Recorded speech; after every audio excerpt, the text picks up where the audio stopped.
Herkese merhaba. Yeni bir videoyla karşınızdayım. Yeni bir vlogumsuyla. Sevdim galiba vlog işini. Bu sefer Marmaris'teyim. Çok özel ve çok uzun, yorucu bir kurs için buradayım. Dive Master kursu. Aslında 3 gün önce başladık. İlk 2 gün biraz kurtarma tekniklerinin tekrarı ve bir rescue kursumuz vardı. Onları tamamladık. Dün tekneye çıkmadık. Kuru bir gün yaptık. Ders çalışmalarla başladık. Bugün suda olacağız. Birazcık su altı becerilerini geliştirmeye çalışacağız. Dive Master'ın yapması gereken programlar var. Bunların bir tanesiyle, daha doğrusu 2 tanesiyle devam edeceğiz. Dive Master tarafından yürütülen şeyler olduğu için bunlar. Dive Master arkadaşların bunları öğrenmesi için bugün çalışmaları yapacağız. Bütün boş kalan vakitlerde de su içi becerilerin gelişimi için arkadaşlarla çalışıyor olacağız ve daha çok onlar kendi başlarına bağımsız çalışma yapacaklar. İhtiyaç duydukları anda da ben onlara destek olacağım. Dive Master kursu uzun ve yorucu oluyor. Biz bir program hazırlıyoruz ve bu program içerisinde adayların işte bütün gereklilikleri yerine getirmesini, bununla beraber de bir Dive Master olarak kendilerini hazır hissedecek kadar çalışmalarını sağlıyoruz. Yoğun bir program oluyor. Yaklaşık 20 günlük bir program. Bu süreç içerisinde bütün Dive Master tarafından yürütülmesi gereken programlar öğreniliyor. Kursun daha doğrusu sertifikasyon standartları, işte PADI kursu veriyorum. PADI standartlarının tamamen öğrenilmesi. Deneme sınavları yapıyorum. Teorik konular ve standartlar konusunda kendilerini iyice geliştirmeye geliştiriyorlar. Kursa gelirken zaten teorik bilgilerinin tamam olması bekleniyor genellikle. Yani birkaç böyle düzeltme, destek mümkün, bunları yapabiliyoruz. Bunun dışında çok fazla su becerisi gelişimi oluyor. İşte rol model davranışları, genel olarak bir Dive Master'dan, liderden beklenen şekilde davranma. Tabii dalış liderliği. Yani burada işte suda, su içinde, ekipmanla vesaire bütün bu haşır neşir olma işlerini hallediyoruz. Bununla beraber de, şöyle biraz oturayım şuraya. Bununla beraber de kursu bitirme sonunda hani bir Dive Master'dan beklenen her ne varsa tüm bunların hepsini kurs programına ekliyoruz. Daha sonrasında bir Dive Master'ın tabii tekne operasyonlarını bilmesi, teknenin ihtiyaçlarını anlaması o kişi için bir artı olacaktır. Tıpkı işte ekstra dil bilmesi gibi, dalışın farklı alanlarında uzmanlık sahibi olması gibi gerek yurt içinde gerek yurt dışında yani iş bulabilmek için bunlar ekstra kualifikasyonlar. Tıpkı bir işe başvururken işte hani ben şu dili biliyorum, şu programı biliyorum veya daha önce şöyle bir tecrübem oldu falan gibi bir işin yapılması konusunda nasıl sizi öne çıkarıyorsa burada da bu konular öne çıkarıyor sizi. Dalıcılar tüm bu süre boyunca tekne işlerini de öğreniyorlar. Tekne operasyonlarında müşteri karşılama, müşteri iletişimi, işte sıfırdan gelen bir öğrencinin ihtiyaçlarını anlama ve karşılama. Tüm bu ihtiyaçları da anlayıp buna cevap verebilme şeklinde eğitimlerini alıyorlar. Kurs bitiminde eğer daha böyle gelişime ihtiyaçları varsa veya kendileri ben birazcık daha bu işi öğrenmek istiyorum derlerse veya tamamen ben hani bunu öğrenmişken biraz da çalışayım derlerse daha sonra teknede tabii teknenin ihtiyacı ve onayıyla işte eğitim aldığımız teknede veya farklı teknelerde bir süre daha çalışabiliyorlar. Bunun dışında farklı Dive Master kurs metotları da var. İşte 3 ay, 4 ay, 6 ay şeklinde teknelerde çalışırken eğitiminizi o sürece yayıp tekrar kol değiştireceğim ağırlık oldu. Teknelerde çalışıp oradaki işte işleri yaparken bir yandan da Dive Master rolünü işte zamana yayarak anlama ve tabii açıkçası teknenin de bir personel ihtiyacını gidermiş oluyorsunuz. Bunun karşılığında size bu Dive Master veya işte liderlik seviyesindeki hani hangi sistemin sertifikası verilecekse bu eğitimi ve sertifikayı vermiş oluyor. Bizimki biraz daha böyle kamp şeklinde odak bir kurs, yani 20 gün boyunca tüm herkesin odağı burası oluyor. Bu Dive Master kursu oluyor. Yani sabah 8.30-9 gibi başlıyor. Akşam 12'ye 1'e kadar artık bayağı bir kafile geldi, yer değiştireyim. 3 ay boyunca veya 6 ay boyunca bir teknede çalışan kişiden farklar oluyor. Artı konular var, eksi konular var. Burada artık sizin beklentiniz, işte talebiniz vesaire doğrultusunda nasıl bir kurs almak istediğiniz şekline göre değişiyor. Benim adaylarım genellikle öğrenci oldukları için ya işte çalışıyorlar ya staj yapıyor oluyorlar. O yüzden kursu bu şekilde yapıyorum. Bence bayağı da verimli oluyor. Eğitmen kursuna da benziyor. Eğitmen kursunun da böyle bir hazırlığı gibi oluyor. Bizim adaylarımız burada. Bakın. Böyle kerkenez gibi dolanıyor. Ne dolanıyorsunuz siz ortalıkta böyle? Ben sana şey soracaktım. Böyle mi tutayım, böyle mi tutayım? Öyle. Evet. Hayır. Böyle. Evet. Tamam.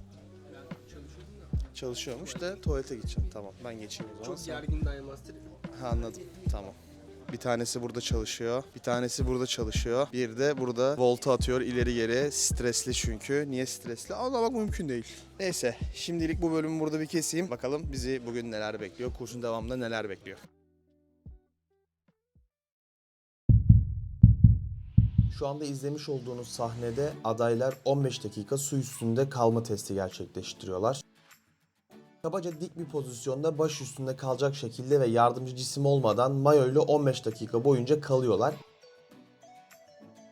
Son 2 dakikası eller su dışında olacak. Buradan bir uyarı yapmak istiyorum. Bazı eğitmenler kollar dışarıda şeklinde yaptırıyor. Bu doğru değil. Zaten aday çivi gibi batar o pozisyonda.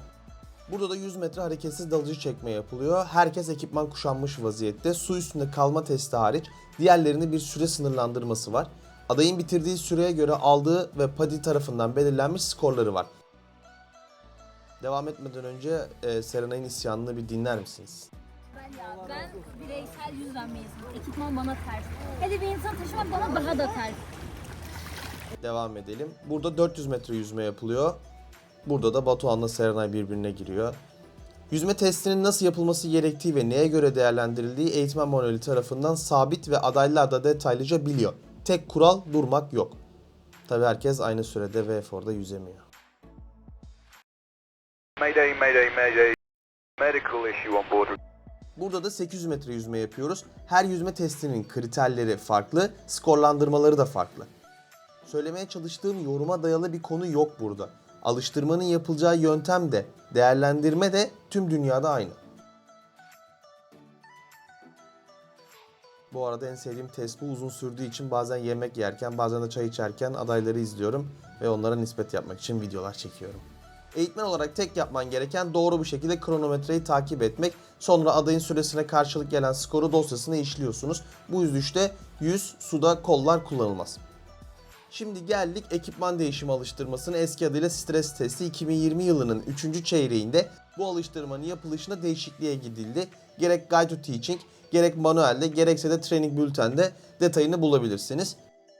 Bu beceri esasen bir problem çözme becerisidir. Performans gerekliliği 2020 3. çeyrekten sonra tek regülatör değildir. Burada zor şartlar altında, yani su altında biraz ekstrem bir senaryoyu çözüyorsunuz. Gerçek hayatta da işinize yarayacak nefis bir problem çözme çalışması. Az önce gördüğünüz gibi adaylar beceriden önce 5 dakikadan az bir süre plan yapma haklarına sahipler. Eğitmen burada izleyip notlandıran kişi ortaya çıkan zorlukları ellemez. Ancak ilaveten de zorluk çıkaramaz. Bazı komando yetiştirdiğini sanan eğitmenlere duyurulur. Bu becerinin de yine tanımlanmış değerlendirme kriterleri vardır. Kafanıza göre not veremezsiniz. Burada Serenay ve Rıdvan bugüne kadar kendi şahit olduğum en iyi başarılı ekipman değişimi performansını sergilediler. Ders niteliğinde bir çalışma ortaya sundular. İkisini de tebrik ederim. Gerçekten gurur duydum. Öncelikle planları, sonra iletişimleri ve tabii uygulayışları kusursuza yakın.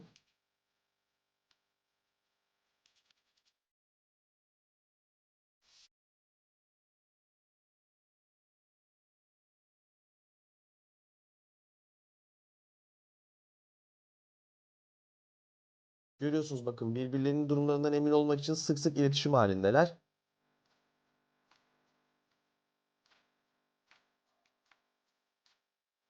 Maske konusunda çıkarıp değiştiriyormuş gibi yapıp kendi maskelerini takmakta özgürler. İkisini de tebrik ederim.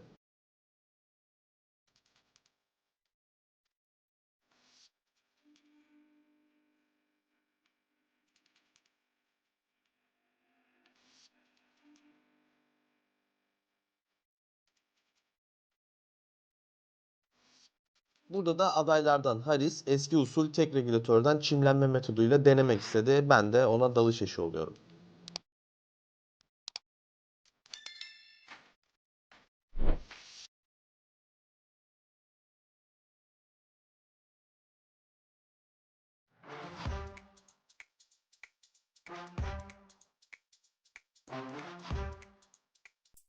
Dersler genellikle tekneden döndükten ve yemek yiyip dinlendikten sonra yaptığımız bölümler oluyor. Bu 20 günlük programda 3 ya da 4 gün tekneye çıkmadık. Kuru gün olarak değerlendirdiğimiz zamanlarda öğle vakitlerinde derslere başlıyoruz. Ancak her dönem açılan kurs kendi içinde özel bir süreç olduğu için değişiklik gösterebiliyor. Peki bu derslerde neler yapıyoruz? En önemlisi teorik yapılaşma ve standart konusunda deneme testleri ve buna yönelik tamamlama dersleri yapıyoruz. Bu amaca hizmet eden kaynak okuma saatlerimiz var. Bunun dışında Dive Master kursunda izletilmesi gereken videolarımız var. Başlıklarından ne kadar kıymetli videolar olduğunu anlayabilirsiniz. Derslerin eğlenceli geçtiğini söyleyebilirim. Kamp olarak yaptığımız için tüm gün beraber geçirince derste de eğlenmenin yollarını buluyorsunuz. Bizim eğitim programımızda burada ifşa etmek istemediğim harika dersler de var açıkçası. Biraz da kendimize kalsın ama şunları paylaşabilirim. Ekipman markaları, ekipman piyasası ve güncel durum dersi yaptık. Dekompresyon teorisini teorik konu dışında bilimsel olarak incelediğimiz bir ders var. Gerçekten bol bol okuma saatlerimiz var. Arşivdeki kıymetli eğitim materyalleri ve makaleleri okuyoruz. Case study çalışmaları var. Sunum çalışması çok fazla yapıyoruz. Dye müfredatında bu kadar yok. Ancak adaylarımızın hepsini sanki IDC'nin yani eğitmen kursunun hazırlık programına almışız gibi işliyoruz. Tabii kendilerinin kabulüyle çalıştırıyoruz. Eğitmen olma planlarını en başta konuşarak programı buna göre revize ediyoruz. Bizim de en sevdiğimiz kurs eğitmenliği hazırladığımız Dye Master'lar açıkçası. Kutay'ın gülme krizine girip sunumu 40 dakika bitiremediği anlar bunlar. Adaylara kurstan yaklaşık 1-1,5 ay öncesinde gün ve hatta saat 20 günlük program, kurallar, kurs öncesinde ve kurs esnasında yapılması gerekenler, beklenenler vesaire hepsi iletiliyor. Benim için de rahat oluyor. Bu sayede sertifika gerekliliklerini atlamamış oluyorum. Ayrıca bir profesyonel için en önemli konu mental hazırlık diye anlatırken bir yandan da kendimizin de uyguladığını göstermiş oluyoruz. Malum Dye Master rol model olmayı öğrenme yeri. Batu'nun elinden düşürmediği GoPro'su.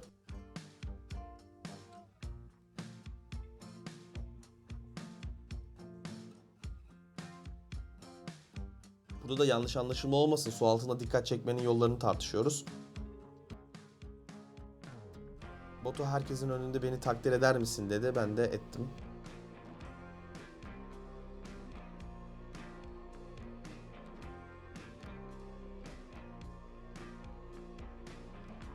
Burada tecrübesiz bir dalış grubuna liderlik ederken dikkat edilmesi gereken noktaları anlatıyorum. Çünkü yavaş yavaş dalış liderliğine başlıyorlar.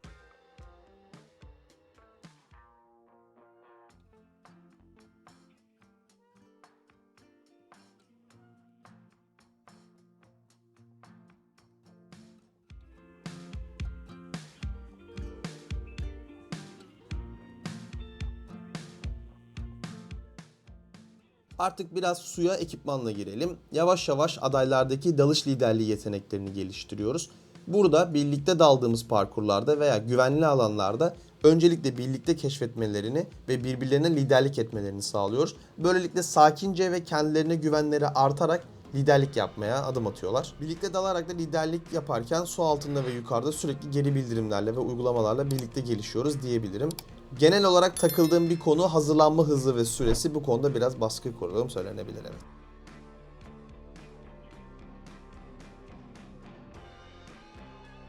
Tabii olmazsa olmaz konu kurtarma senaryoları ve tekrarları. Denemek istedikleri veya tecrübe etmek istedikleri şeylere izin veriyorum. Çünkü kurtarma konularında hiçbir zaman tek yöntem yoktur. Ne kadar fazla senaryo ile karşılaşırlarsa o kadar onlar için iyi. Dye Master kursu yaparken Open Water, Advanced Open Water, Rescue vesaire gibi ana kursları da mutlaka Dye Master programına denk getirecek şekilde ayarlıyorum ki asistanlığı ve öğrenci psikolojisini anlasınlar. Ayrıca da tekrar etme fırsatı bulsunlar. Bir öğrenci bir sorun yaşadığında eğitmendense Dye Master'a daha kolay gider. Onunla daha hızlı ve kolay iletişim kuracağını düşünür. Bu yüzden asistanlık sadece eğitmenin yanında durmak demek değildir. Hem ben de özellikle rescue kurslarında kursa gelen öğrencinin bol bol tekrar edebilmesini sağlıyorum. Burada da dalış merkezinin sosyal medya ekibi çekim yapıyor. Gördüğünüz gibi öğrenci Dye Master adaylarıyla iyi bir iletişim yakalıyor. Yine müfredatta olmayan ancak benim uyguladığım kurtarma yüzüşü pratiği ve tekneden opere etme. Kurtarma yüzüşünde kurtarıcı kafayı sağa sola çevirerek yüzmez, kazazedeye kilitlenir. Dalgalı sularda bu operasyon çok sağlıklı oluyor, tecrübeyle sabit. Bu uygulamayı birkaç tecrübe ve alıştırma sonrası ekledim ve geliştirdim. Fakat daha sonra çok nadir yerlerde buna benzer uygulamalar olduğunu gördüm. Yaygınlaşmasını isterim. Bunlar da bizimkilerin kurtarma çalışması halleri.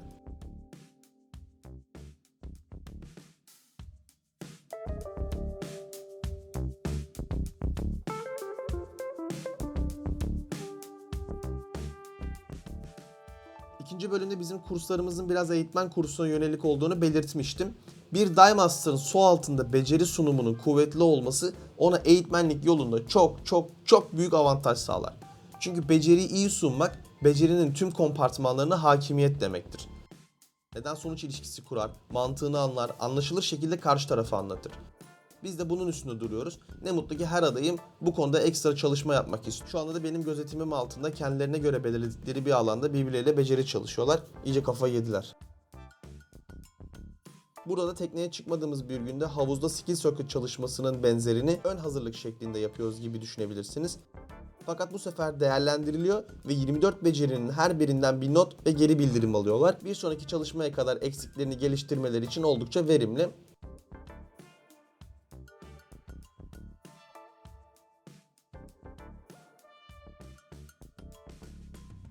Sağ olsun 2 önceki dönemden şimdi eğitmen olan arkadaşımız güzel çekimler yapmış.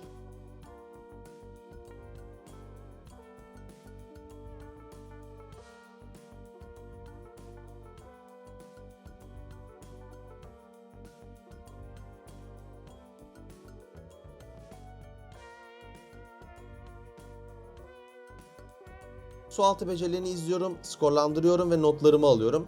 Bakın burada Serenay nasıl hiçbir şey anlamıyor.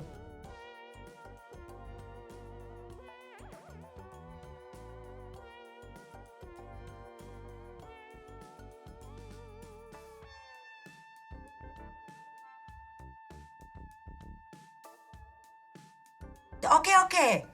Yani benim açımdan bütün parçalar yerine oturdu. Sizler devam edebilirsiniz. Biraz izleyelim. Arkadaşlar beceri sunumu gerçekleştiriyor. Tabii bunlar daha ilk performansları. Zaten adaylarımızdan birisi bu kursun devamında eğitmen kursuna katılarak sınavda başarılı oldu ve artık bir eğitmen.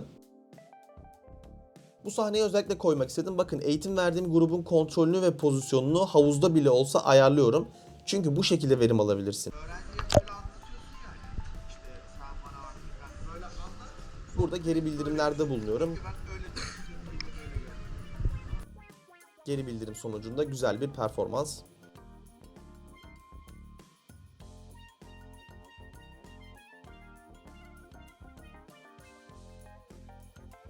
Yine adaylar fırsat buldukça çalışıyorlar. Kendilerini çekip daha sonra izliyorlar herhalde. Bu videoyu niye çekmişler bilmiyorum. Bir de birbirleriyle paslaşıyorlar.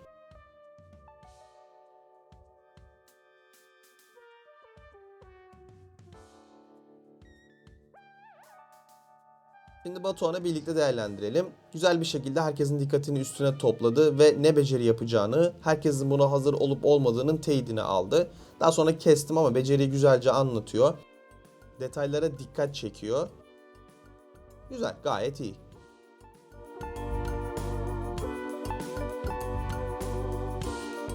Bu bölümde çok video çekemedim ancak sürecin en önemli bölümlerinden. Dive Master bağımsız yürütebilecekleri programları iyice işliyorlar. Burada Advanced Snorkeler programındayız. Eğitim yaparken insanın aklına video çekmek gelmiyor. Bunun için kusura bakmayın.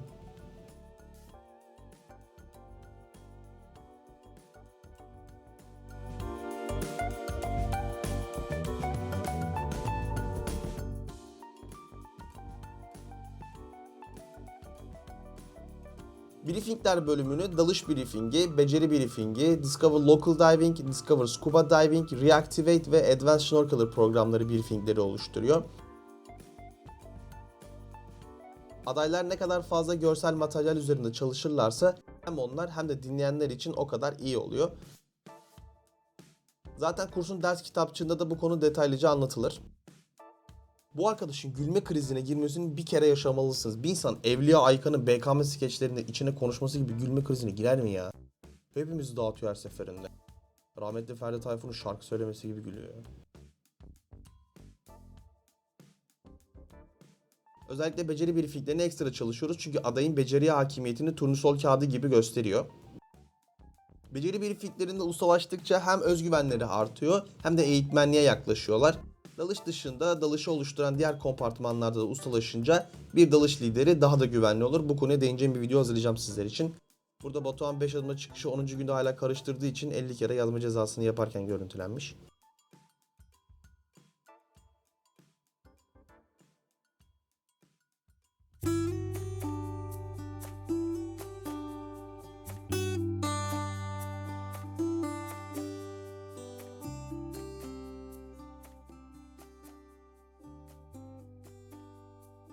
Tabii Marmaris gibi bir yerde kurs yapıyorsanız doğal güzelliklerin içinde yaşamış oluyorsunuz.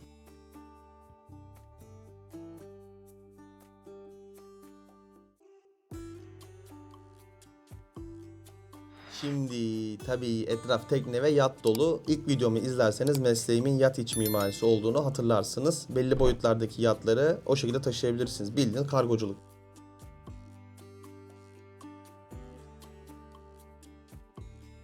Bugüne kadar çalıştığım en küçük yat 35 metreydi. 68 metre, 47, 58, 80 tüm bu boyutlarda çalıştım.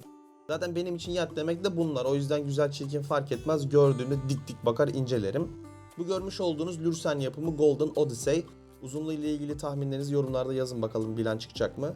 Bakın dikkat ederseniz hava kapalı olduğunda alt bölümler daha koyu renkte görünüyor. Farklı bir hava katıyor. İşte bunların düşünülmüş abi tasarım. Burada da kocaman bir kruz gemisi görüyoruz. En büyük kruz gemisi değil tabii ki ama Marmaris'le birlikte bakınca bayağı heybetli yani. Arkasında da bir tane daha var. En sonda da büyük aşkım. Geleceğiz ona.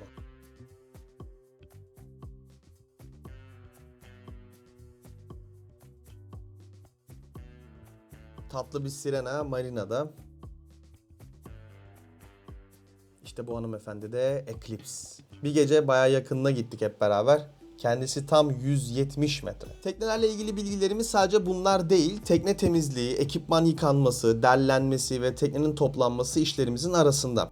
Şimdi bu işleri yapan kişiler yarın öbür gün bir tekneye gittiğinde veya grup götürdüğünde işte o vakit operasyonu çok iyi yönetiyor ve gittiği tekne tarafından da yine bekleriz diye uğurlanıyor. Burada tekneden kastım dalış merkezi aslında.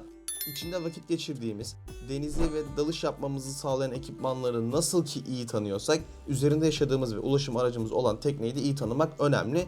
Tabii bizim ülkemizde yani Türkiye'de dalış operasyonları %90 tekneyle gerçekleşiyor. Bu durum dünyanın her yerinde aynı değil. Bu yüzden Dive Master kursu bitiminde zamanınızın büyük çoğunluğunu nerede geçireceğinizi düşünün ve ona göre eğitim alın. Tekne işlerine müşteri karşılamak ve evrak işleri de sayılabilir. Bazı kesimlerde bunlar ofis işleridir.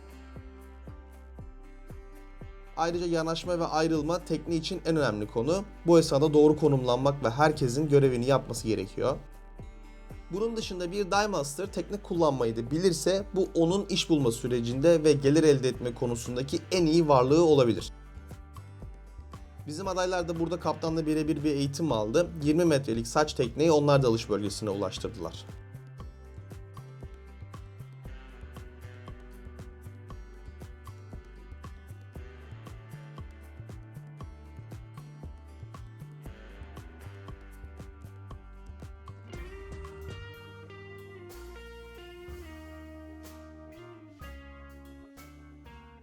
Son olarak final sınavı ve başarılı olanlarla evrak işleri.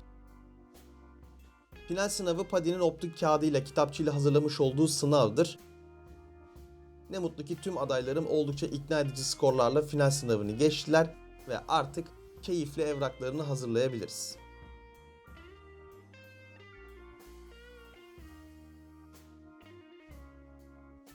Dive Master kursu başladığı andan bittiği ana kadar bir süreç. Sadece 20 gün bir şeyler öğrenip sınavla elde edebileceğiniz bir sertifika değil.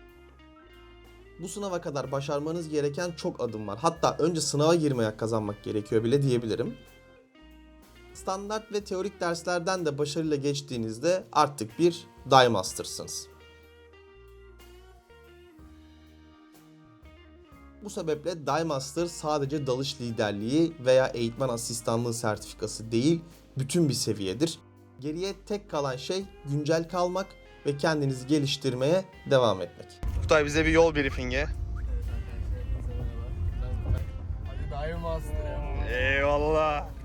Kursu burada planladığımızdan 2 gün kadar galiba erken bitirmiştik. Onun da bir mutluluğu var. Tabii yoruldu herkes. Dönüş yolunda Dive Master olarak birer yol briefingi veriliyor bizlere. Yapmamız gerektiğini haberiniz olsun. Bu şekilde sizleri ben de uğurluyorum. Dive Master olarak hayatınızda başarılar. Teşekkürler. Hocam ben IDC'ye saklayacağım. Mahvetti.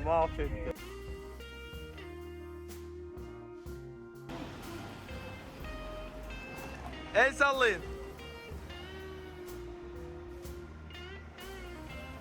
Bu kursu başarıyla bitiren tüm adaylarımı, daha doğrusu artık asistanlarımı, arkadaşlarımı tebrik ederim. Bundan sonra ben onların sadece bir mentoruyum.